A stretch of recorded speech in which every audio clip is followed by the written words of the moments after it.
Ciao à tutti, bienvenue dans El Famoso Récap du dimanche.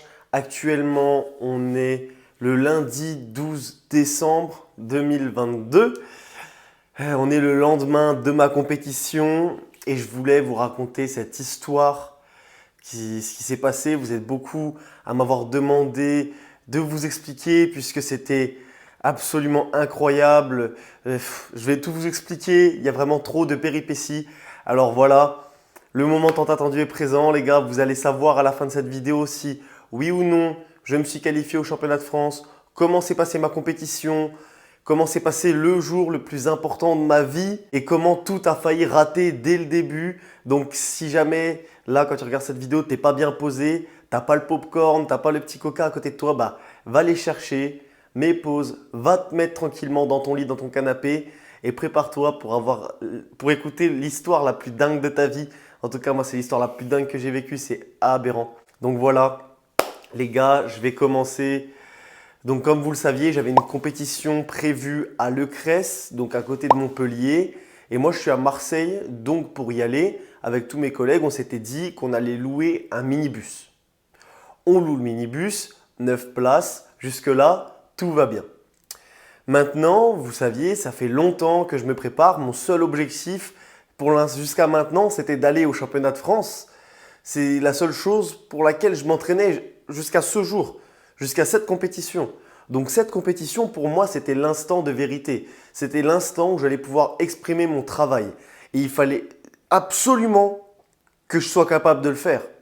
À ce moment-là, dans ma tête, la veille de la compétition, mon père est venu dans le sud exprès pour m'encourager, pour venir me voir à la compétition. Mes amis de la salle vont venir avec moi, vont dépenser de leur argent, de leur temps pour venir voir ma compétition. Et je ne peux pas perdre, je ne peux pas me rater, tu vois. Donc j'ai la pression de malade, de malade. J'ai jamais eu autant la pression de ma vie. Et donc on est là, on est censé partir, se lever à 4 h du matin le lendemain, donc le dimanche. On est le samedi, mon père dort et moi je me dis « Mec, c'est demain le jour J ». Et je ne sais pas si vous pouvez imaginer cette pression quand tu sais que en 3 heures, même pas, tout ce que tu as réalisé jusqu'à maintenant, toutes les heures que tu as passées à la salle, tous les sacrifices que tu as faits chaque soir vont s'exprimer sur le plateau. Toutes ces choses-là vont s'exprimer sous la forme d'une seule barre, de un essai que tu peux réussir ou rater. Et je suis là et je me dis, est-ce que mon squat est bon? Est-ce que mon développé et couché est bon? Est-ce que mon soulevé de terre est bon? Il arrive minuit, minuit 30, 1 heure, 1 heure et demie, impossible de fermer l'œil, impossible de dormir. J'essaye, mais c'est impossible. Alors je vais sur mon téléphone, je me rassure, je regarde les famosos récap du dimanche précédent. Je vois que au squat je suis bon, au bench je suis bon, au soulevé de terre je suis bon, mais ça va. Je regarde une vidéo, j'analyse, je fais les dernières modifications de dernière minute. Je me rends compte qu'au deadlift, je suis plus à l'aise avec les yeux qui vont dans ce sens. Donc le regard un peu penché vers le bas, mais plus vers l'avant que la tête totalement vers le bas. Donc j'analyse tout ça et finalement j'arrive à trouver le sommeil vers 2 h du matin. Je pense, peut-être plus tard, je ne sais pas. 4 heures, on va dire 4 h moins le quart, le réveil sonne. Donc j'ai dû dormir maximum 2 heures, 1 h 30, 2 heures on va dire. Je suis là, je ne peux pas boire, je ne peux pas manger puisqu'il faut que je sois au poids pour la compétition. Et je suis pesé à 82 kg. Mais à ce moment-là, j'ai tellement peur de prendre du poids pour aucune raison. Je ne sais pas pourquoi. Mais j'avais tellement peur d'arriver à la pesée et de ne pas être bon que mes amis et mon père aient fait ce déplacement pour rien, que je ne mange pas. Donc je ne mange pas, on va chercher mes amis, on part à 5 h de Marseille, à 5 h 10 sur l'autoroute, notre pneu arrière explose. Les gars, il est 5 h 21, on vient d'éclater la roue, on est sur le périph', la roue elle a éclaté, on n'a pas les outils, c'est la merde, c'est la merde, c'est la merde, c'est la merde. Ça va bien se passer, ça va bien se passer. Là, il va changer ça. On va voir, Gros, il est éclaté. C'est aberrant. C'est le pire qui pouvait arriver. Pas un trou où on se pose un côté. notre pneu arrière explose. Donc nous, on est là, tu sais, on est en mode waouh, on a entendu un petit bruit là, tu vois, on avait l'impression de rouler sur la bande sur le côté, tu sais, ça fait des petits grésillements sur l'autoroute. On se met sur le côté, notre pneu arrière droit a explosé. Il est 5h10 du matin, il fait super froid, il fait 0 degré, on n'est pas du tout prêt pour ça et en plus, il faut qu'on arrive à l'heure pour la pesée qui est à 7 heures à Le Crest, mais qui n'est pas du tout à côté de Marseille. Il y a quand même 160 km, je crois. Donc ça se fait bien, mais pas avec une roue crevée, tu vois. Donc, mes potes sortent leur meilleur talent de mécano. On sort la roue de secours, on va pour mettre la roue de secours. Et là, la clé à cliquet, la clé qui sert à retirer les boulons, casse. Je ne sais pas c'est quoi la probabilité pour que ces deux événements arrivent. Une clé à cliquet, c'est super solide. Les roues du véhicule, on avait vérifié la veille, on n'avait rien vu.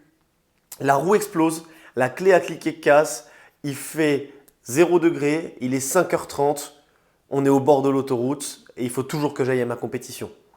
On se retrouve à devoir appeler un dépanneur.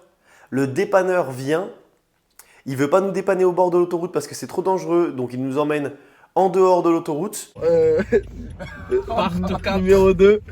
Il m'a fait trop, Petit dépannage. C'est arrivé, on va arriver à la compète en. Vous êtes pas prêts? Il nous emmène. En bombe. Les gars, on y croit toujours, on a un rêve. On est là, hein. Il nous fait encore perdre du temps. Encore, toujours, on perd du temps, on perd du temps, on perd du temps. Il arrive finalement sur une station d'autoroute, une aire d'autoroute, à retirer la roue, à la changer. Mais maintenant, il faut le payer et il veut se faire payer qu'en cash. Et il nous dit que si jamais on doit le payer en carte bancaire, il faut retourner à Marseille.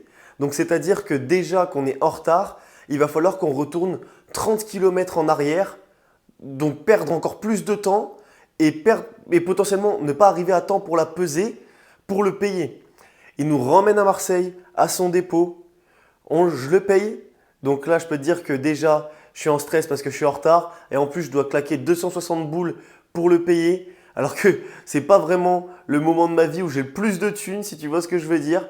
Donc je suis là, je suis vraiment dépité, j'ai faim, il est 6h30 et le mec nous dit « Ah les gars, vos pneus, ils sont un peu dégonflés, il faudrait peut-être les regonfler. » Je lui dis « Bah mec, je viens de te payer 260 boules, est-ce que éventuellement, hein, dans ta grande bonté, tu pourrais nous les gonfler ?»« Ah non, je peux pas et tout, faut que j'y aille. » Bam! Ouais, soi-disant, il n'avait pas de matériel pour nous regonfler. Le mec, il est mécano, il n'a pas de matériel pour gonfler des putains de pneus. Donc on se retrouve à devoir gonfler les pneus. On vérifie la pression des pneus. Il y avait un bar. Un bar dans chaque pneu. Il y avait un, 2 et 3 bars, je crois. Boy, ça regonfle les pneus qui étaient dégonflés. Mon Dieu.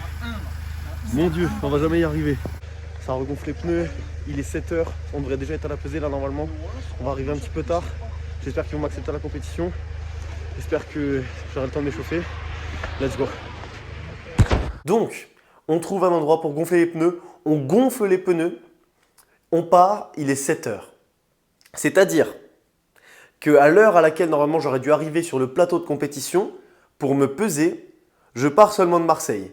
J'ai 1h45 de route et la pesée s'arrête à 8h. Donc là, on se dit, il va falloir qu'on speed. Mon pote qui speed sur l'autoroute, honnêtement, je parlais plus du tout. À ce moment-là, j'étais tellement stressé que je parlais plus du tout. J'étais sur mon téléphone, veste, capuche, clim dans la tronche pour perdre du poids, sur Waze, en train de regarder s'il n'y avait pas des radars. S'il y a des policiers qui regardent ça ou des gendarmes, les gars, désolé, mais il fallait vraiment qu'on arrive à temps. Donc, à ce moment-là, je parle plus du tout. Heureusement, j'avais un ami, Thomas, qui était venu faire la compétition la veille et qui a pu parler au directeur, au juge et qui leur a dit « Écoutez, mon pote est en retard, jusqu'quand il peut attendre? Jusqu'quand vous pouvez attendre ?» La compétition commence à 9h, je tiens à le rappeler. Donc pour ceux qui ne savent pas comment ça fonctionne, entre 7h et 8h, les athlètes se pèsent et ensuite, le temps qu'il leur reste jusqu'au passage, jusqu'à la compétition, c'est du temps d'échauffement. Donc plus tôt tu es pesé, plus tôt tu peux manger pour récupérer le poids que tu as perdu pour arriver bien au poids le jour de la compétition. Ça s'appelle le refeed. Plus tôt tu peux t'échauffer. Donc mieux tu es, tu vois. Surtout que imaginez bien que moi, il y a 2 mois, je pesais 89 kg. Donc 83 kg, ce n'est pas du tout mon poids optimal. Je me suis forcé à perdre ce poids pour le jour de la compétition. Donc si je remange, je peux monter facilement à 84-85 kg en l'espace de moins d'1 heure. Donc c'est très important d'avoir ce poids, d'avoir de l'énergie pour la compétition, d'avoir ces stocks de glycogène à fond. Et moi, je ne peux pas manger. Pendant que tous les athlètes sont pesés, on se prépare à la compétition, moi je suis dans la voiture et il faut absolument que quand j'arrive, avant 8h30, le délai max négocié, je sois au poids. Je sois à moins de 83 kg. Donc en plus de ça, j'ai la pression, bêtement, puisque sur l'aire d'autoroute, j'avais mangé 2-3 bonbons, j'avais bu un café, histoire de ne pas être trop crevé avec tout ce qui venait de nous arriver, changer la roue, gonfler les pneus, courir à droite à gauche, stresser, tout ça. En plus de tout ce stress, je m'impose un stress supplémentaire parce que je me dis, je ne sais pas pourquoi, peut-être que le café que je l'ai bu, je l'ai accumulé fois 1000. Que le truc, il a pesé 1 kg dans mon bide. Complètement con, qu'on soit d'accord. Mais à ce moment-là, tu ne réfléchis pas normalement. En fait, tout ce que je voulais, c'était qu'on arrive à temps, que je sois pesé au poids et que mes amis puissent me voir faire la compétition. Que mon père puisse me voir faire la compétition. Car imagine, j'arrive, on a fait tous ces efforts, on a dépensé tout cet argent et là, je suis à 83,1 kg, impossible de perdre du poids. Et oui, c'est trop tard. Tu te fais peser à 7 heures, tu fais 83,1, tu vas courir un peu, tu fais la technique du crachat et ensuite tu reviens à 83 et puis c'est bon. Moi non, c'était one shot, une seule chance, pas deux. Donc on arrive, on speed, j'arrive sur le lieu de la compétition pour la peser à 8h26. À 4 minutes près, je ne pouvais pas faire la compétition. Je me pèse 81,7 kg. En fait, dis-toi que j'ai perdu même 200 grammes de plus, car dans la voiture, pour être sûr de faire le poids, j'ai fait la technique du crachat, c'est-à-dire que tu accumules un maximum de crachat en mettant des bonbons acides dans ta bouche, et après tu craches le bonbon et le crachat par la fenêtre de la voiture. J'avais du crachat partout sur la porte de la voiture, j'en avais même qui s'était mis dans ma capuche avec le vent et tout. Ah, c'était dégueulasse, mais bon, ça m'a retiré ce stress. Donc là, il est 8h35, je peux officiellement commencer à m'échauffer. À 9h, je suis censé passer sur le plateau. J'ai 25 minutes pour être prêt à mettre 200 kg sur mon dos. Et là, j'arrive, je retire mes affaires du sac. Qu'est-ce que j'observe? J'observe que j'ai oublié mes chaussures de squat. Mes chaussures de squat, c'est des chaussures qui ont un petit talon. Donc, je suis habitué à squatter avec cette hauteur. Et là, les seules chaussures que j'ai sur moi pour faire la compétition, pour squat 220 kg, c'est des Converse montantes que j'ai emmenées puisque j'ai trouvé stylées. À ce moment-là, je me dis que c'est vraiment la merde. Je commence à m'échauffer. Quand c'est léger, ça passe bien. Et à partir du squat à 160 kg, quand je faisais le squat comme ça et ça me faisait tomber en arrière. Et oui, j'étais habitué à squatter de manière droite puisque j'étais avec le talon. Sauf que là, quand je squattais de manière droite, ça m'emportait vers l'arrière. Donc, au dernier moment, il faut que je change ma technique de manière à ne pas me foirer sur le plateau. Car si tu marches en arrière, c'est fini. La barre n'est pas acceptée. C'est fini. Donc je vois tout le monde, je vois des mecs qui me regardent. Moi déjà, j'arrive pas à modifier la hauteur des racks, etc. Heureusement que mon pote Thomas était là et que lui, il avait appris la veille, tout seul, sans personne. Parce qu'on n'a pas pu l'accompagner, puisque nous, on n'était là que le lendemain. Donc, et les gens me regardaient en mode extraterrestre. Le gars, il squatte en Converse, il arrive en retard, il ne remange pas, il ne se réhydrate pas. Et ouais, parce que du coup, il fallait que je m'échauffe. Et en plus de ça, quand il fait ses squats à 160 kg, il part en arrière. What the fuck? Les mecs, ils commencent trop à me juger et tout, je me sens trop mal. Mais je me dis, c'est pas grave, on fait la compète. Je vais au squat, je passe ma première barre, 190 kg. Bien sûr, c'était une formalité pour moi. Allez, solide! Solide, Théo!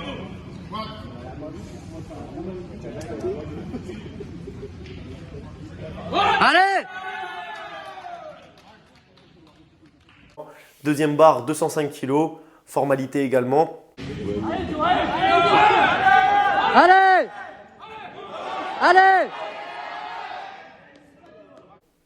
Troisième barre, 220 kg.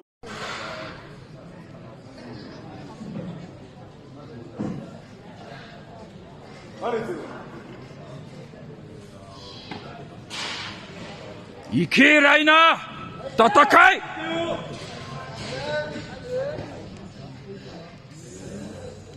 Faut le matrixer là.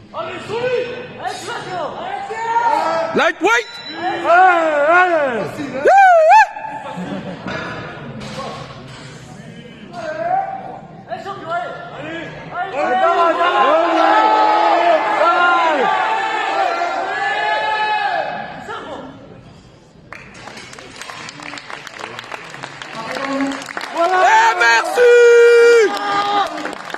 Pour moi, elle n'aurait pas dû être acceptée. Je squatte trop haut, mais ils l'ont accepté. Donc merci les gars de l'avoir accepté. Franchement, vous avez été cléments.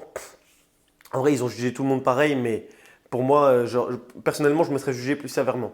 Mais la 220 kg passe. Donc mon premier objectif de la journée est passé. Mon objectif, c'était de faire 220 kg au squat, 150 kg au développé couché et 250 kg au soulevé de terre. Comme ça, j'avais un total à 620 et j'étais sûr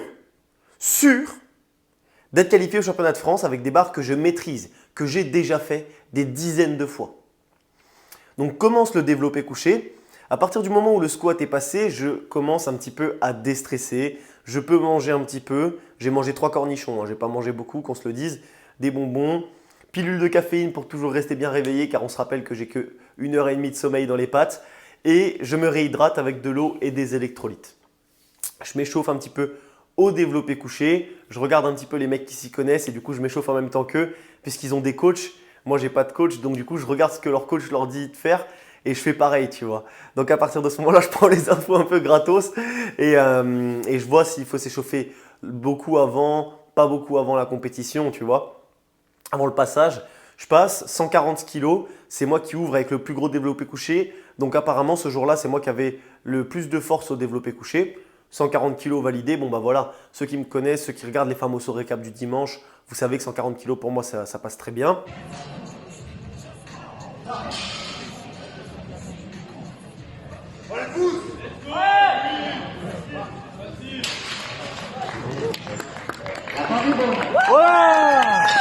Vegana 150 kg, je la monte jusqu'en haut et c'est refusé.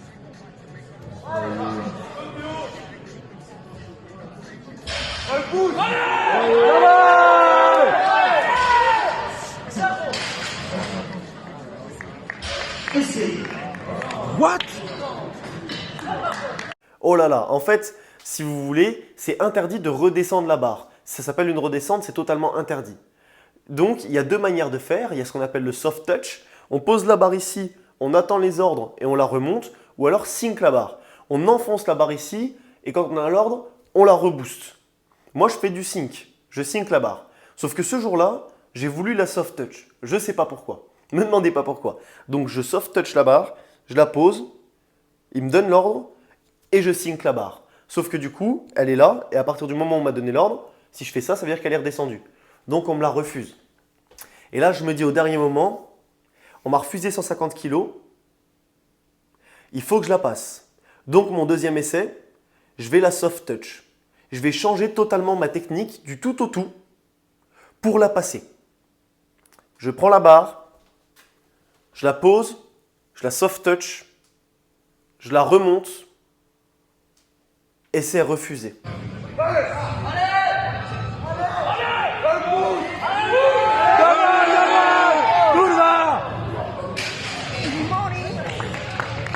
Il veut le regarder, frère.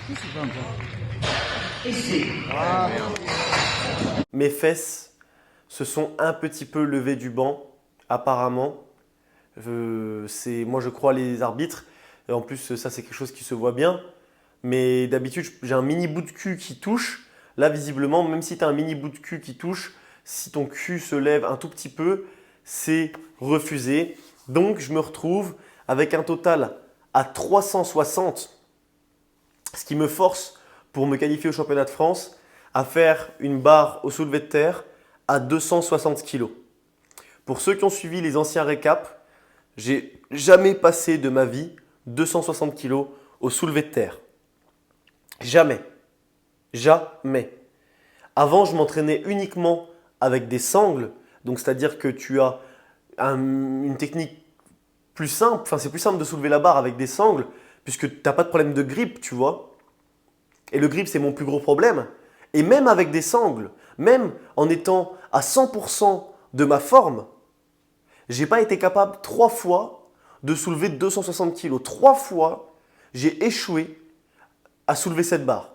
Et là, aujourd'hui, avec 1 heure et demie de sommeil, le stress, pas de nourriture, mes muscles déshydratés, il faut que je la passe. Il faut que je passe cette barre. Donc, ma barre d'ouverture ne change pas, 235 kg. Je t'avoue que là, je commence à avoir vraiment la pression, mais je me dis que tout est encore réalisable. Et mon objectif, je me dis dans ma tête, c'est simple. Je ne vais pas faire 235, 250, puis 260. Je fais 235 et directement après, je mets 260. Comme ça, si pour je ne sais quelle raison, je rate la barre, j'ai un deuxième essai pour la faire. Et si je la réussis, je suis sûr d'être qualifié, je me retire un gros stress et après, je peux faire les autres barres. Et là, tu vois, je suis derrière, je vais m'échauffer un peu avec tout le monde. Et je prends leurs barres, comme ça, j'ai personne qui a besoin de me les charger. Et mes potes, ils s'économisent aussi, tu vois, et parce que ça demande du monde de charger des barres. Et moi, il ne faut pas que je le fasse car ça va me fatiguer, tu vois. Donc, je m'échauffe, je monte jusqu'à 200 kg. Et à partir de 200 kg, je décide de ne pas me fatiguer plus, de ne plus m'échauffer et de faire ma première barre sur le plateau à 235 kg. Donc, ça fait un jump entre ma dernière barre de chauffe et ma première barre de compétition de 35 kg. Ce qui fait qu'à partir de ce moment-là, ça m'impose un stress énorme. Car je commence à me remettre en question, à me dire, est-ce que ma forme du jour me permet de soulever 235 kg facilement?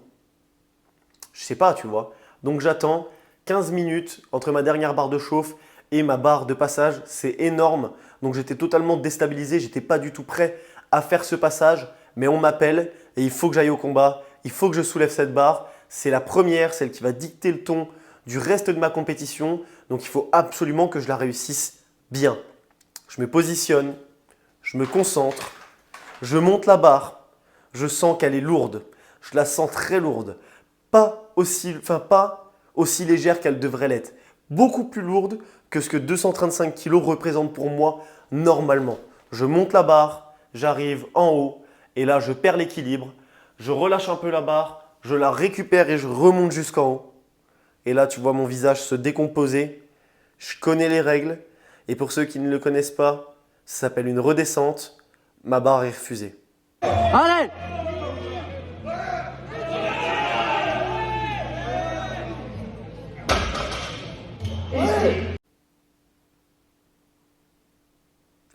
Donc là, on en est à un moment de la compétition où j'ai réalisé 360 kg.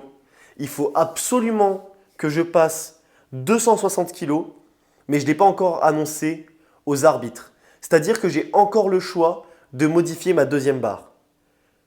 Vous allez me dire pourquoi modifier la deuxième barre? C'est simple. Si jamais on rate 3 essais sur un mouvement, peu importe lequel, squat, développé couché ou soulevé de terre, on est disqualifié de la compétition. Tout ce que j'aurais fait jusqu'à maintenant ne voudrait plus rien dire. Donc là, j'ai le choix d'annoncer une barre que je vais réussir, par exemple 235 kg à nouveau, comme j'ai fait au développé couché. Quand j'ai raté 150, j'ai réannoncé 150. Je n'ai pas annoncé 155 alors que c'était l'objectif le jour J. Là, j'ai le choix entre réessayer 235 kg et m'assurer d'avoir une place dans la compétition, d'être présent, de ne pas avoir fait tout ça pour rien, ou risquer le tout pour le tout, tenter le tout pour le tout, rester basé sur mon plan initial qui était de me qualifier au championnat de France et annoncer 260 kg pour ma prochaine barre. Je réfléchis, je parle un peu avec un mec qui me motive, me dit « Let's go boy, tu sais pourquoi tu es là ?» Je regarde mon pote et je lui dis « Thomas, mets-moi 260 kg sur la barre. » Il me regarde, il me fait « T'es sûr ?» Dans son regard, j'ai senti que c'est ce qu'il voulait dire. Je ne crois pas qu'il me l'ait dit, je m'en souviens plus très bien. Mais son regard, c'est ce que ça voulait dire. Et je l'ai regardé et je lui ai dit « Ouais, mets-moi 260 kg. » Il prend le petit papier avec marqué 260 kg. Il marche jusqu'aux arbitres. Il leur donne. Et là, le mec, il lui dit quoi? Il lui dit « Mais il va mettre 260 kg? Il vient de rater 235. » Et il lui donne le papier. Il lui dit il va mettre 260 kilos. Je me concentre, je tourne en rond, je me dis que je ne suis pas venu là pour rien, j'ai la musique à fond dans les oreilles. Il y a mes potes qui viennent, qui me soutiennent, qui me disent « Allez, ça va passer, ça va passer, ça va bien se passer ». Je vais pour faire ma barre, je me ramène sur le plateau, je suis concentré, je suis hype, je sens que ça va bien se passer, que je vais monter la barre jusqu'en haut, je fais mon mouvement, je ne réfléchis pas, je ne sens même pas que la barre est lourde, je la monte jusqu'à mes genoux et là, mes pouces qui lâchent, je n'ai pas le grip suffisant pour monter la barre jusqu'en haut. Hop! Hop! Hop! Allez!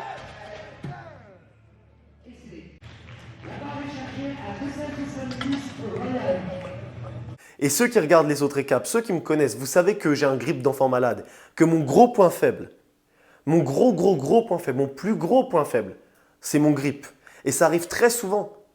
Ces dernières semaines, ça arrivait très souvent que je ne puisse pas monter la barre à cause de mon grip. Et là, je me mets les mains sur la tête, je regarde mes potes, je regarde tout le monde, j'entends essai, barre refusée. Bien sûr, elle n'est pas montée jusqu'en haut, forcément qu'elle est refusée. Et là, je retourne en vaincu derrière et je me dis... J'ai des frissons, putain. Je me dis, mec, t'es à une barre de réaliser ton rêve. T'es à une barre de pas être venu ici pour rien et de te qualifier au championnat de France. T'es à une barre de rendre fier ton père et tes potes. T'es à une seule barre. Tu la prends et elle passe de en bas à en haut. Tu la reposes, après ça c'est terminé. Ça fait 11 mois. 11 mois que 5 fois par semaine, 6 fois par semaine, je vais à la salle, que je mange sale, que je dors sale, que je pense que à ça. Je pense que à ça. Et j'ai juste une barre à soulever. Et là, je suis assis, j'ai des moments de doute, j'ai des doutes qui commencent à m'envahir. Je me dis, mais tu te rends compte, tu n'as jamais réussi cette barre avec des sangles. Et là, tu vas devoir la faire sans les sangles. Ton grip, il a déjà lâché une fois. Ça ne va pas passer. Putain, mais qu'est-ce que tu es en train de faire? Tu vas être disqualifié de la compétition. Et je stresse, et je suis là. Je commence à me dire, putain, pourquoi elle n'est pas passée avant? Et je me ressaisis. Je regarde les autres. Et après, au bout d'un moment, je les regardais, mais je ne les regardais pas. Juste, j'avais les yeux ouverts. Et j'étais déjà en train de m'imaginer aller face à cette barre, à faire le duel le plus dur de ma vie. J'avais pas le choix. Il fallait absolument que je réussisse. C'était réussir ou être disqualifié. C'était être qualifié au championnat de France ou être disqualifié de la compétition et avoir fait tout ça pour rien. Et là, il y a tous mes potes qui viennent du public. Je tenais à vous prévenir, ils vont aller frapper votre fils là. Il y va, Taichu, il y va aussi.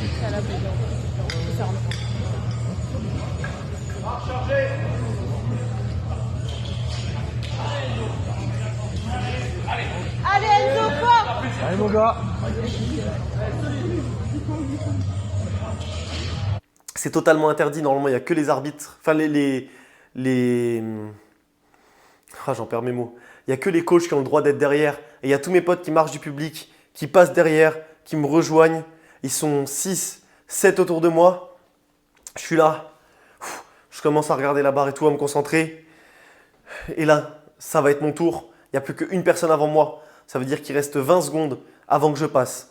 Je donne mon ammoniac à un pote, il comprend direct, il me le dévisse, il me le met sous le nez. Je sens la plus grosse lichette d'ammoniac. Pour ceux qui ne savent pas, l'ammoniac, ça te réveille, tu vois. Tu sais où tu es sur Terre à ce moment-là, tu vois.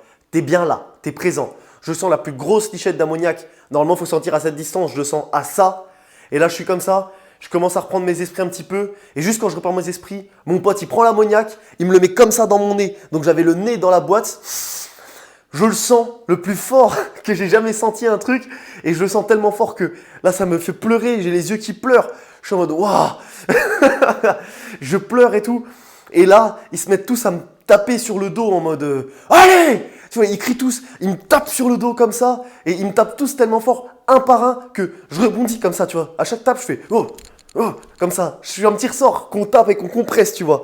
Et là, j'entends barre chargée. Ça veut dire que c'est à mon tour. Il faut que j'aille sur le plateau. Il y a 260 kilos. Je l'ai déjà raté une première fois. J'y vais. Je me place. Je me mets mes pieds correctement. Je mets mes mains sur la barre. J'ai un instant d'hésitation. Et là, je me dis, elle ne va jamais passer. Là, dans ma tête, au moment où je pose les mains sur la barre, je me dis, c'est bien mec, tu es venu jusque là. Mais la barre, elle ne va pas monter jusqu'en haut. Elle ne va jamais passer. C'est fini. C'est trop lourd pour toi. Tu n'as jamais réussi à la soulever. Pourquoi tu réussiras à la soulever maintenant? J'ai tout ça. Tout ça qui passe dans ma tête et je me dis, elle est trop lourde. Ça ne va pas passer. Ça ne va pas passer. Ça ne va pas passer. Et ceux qui ne savent pas, il y a un temps réglementaire dans lequel il faut soulever la barre. Sinon, tu as attendu trop longtemps, c'est fini, et c'est validé. Ciao, on rentre derrière, tu vois. Si tu n'es pas venu sur le plateau pour soulever des barres, dégage. Et là, je me dis, de toute façon, le seul moyen de le savoir, c'est de l'essayer. Le temps va bientôt être écoulé, faut que je fonce. Barre chargée. Barre chargée.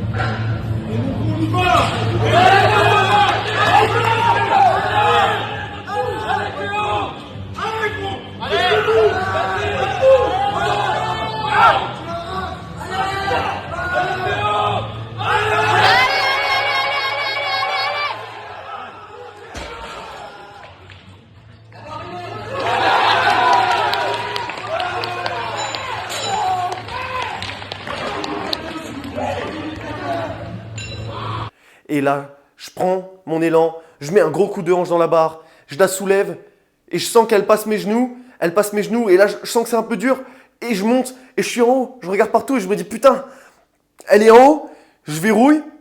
Je me dis peut-être qu'ils vont me compter quand la première fois, une redescente ou je sais pas quoi. Je pose la barre et là, j'attends. J'attends.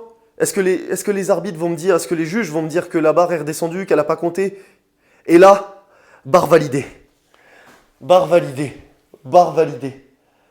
Barre validée. 260 kilos. Qu'est-ce que ça veut dire? Ça veut dire que je vais au championnat de France. Je le sais. À ce moment-là, je savais que si je passais cette barre, j'allais au championnat de France. Je le savais. C'est tout ce que ça voulait dire. Peu importe ce que j'avais raté avant. C'était la barre de la victoire. C'était réussir ou mourir ou juste dégager. Ciao, bye. Merci d'être venu. Bonne soirée. Et là, la barre, elle est passée. Et waouh, j'étais tellement ému. Je savais pas quoi dire, mais ça a duré que 2 secondes. Et là, je gueule un gros putain. Il y avait des mecs qui me filmaient, personne n'en revenait. Genre, il y avait un mec, quand j'avais raté ma première barre à 260 dans la foule, qui avait rigolé, qui avait fait en mode ouais, frérot, t'as raté 235 et t'essayes 260, gros con, va. Et là, il a bien fermé son cul à vie. Je l'espère, mec, si tu vois cette vidéo, eh ben, ferme bien ton cul. T'es peut-être un bon gars, hein, mais ce jour-là, t'as pas été un bon gars et je t'ai montré que t'avais tort et que quand on veut, on peut. J'ai donné ma vie pour soulever cette barre. Là, j'ai le dos esquinté parce que j'ai donné ma vie dans cette compétition. J'ai sacrifié des années. Gros, j'ai parlé à God et je lui ai dit, God, s'il te plaît, retire-moi 1 an d'espérance de vie, mais fais-moi monter cette barre. J'en ai rien à foutre, j'ai fait un pacte de naine, gros. J'ai fait un pacte et elle est montée. Et là, je gueule, je vois mes potes et ils viennent tous et on se prend tous comme ça dans les bras et on est en mode putain, on n'est pas venu pour rien.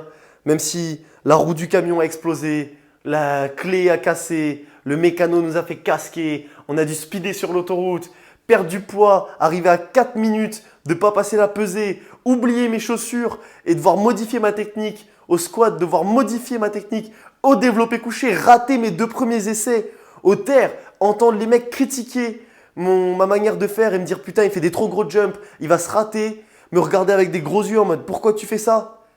Malgré tout ça, j'ai la qualif au championnat de France. Je ne suis pas venu pour rien. On est qualifié. On est qualifié.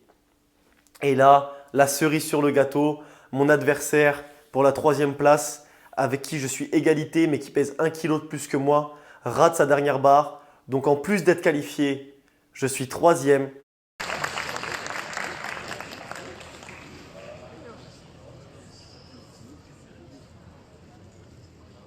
Ouais. J'ai la médaille.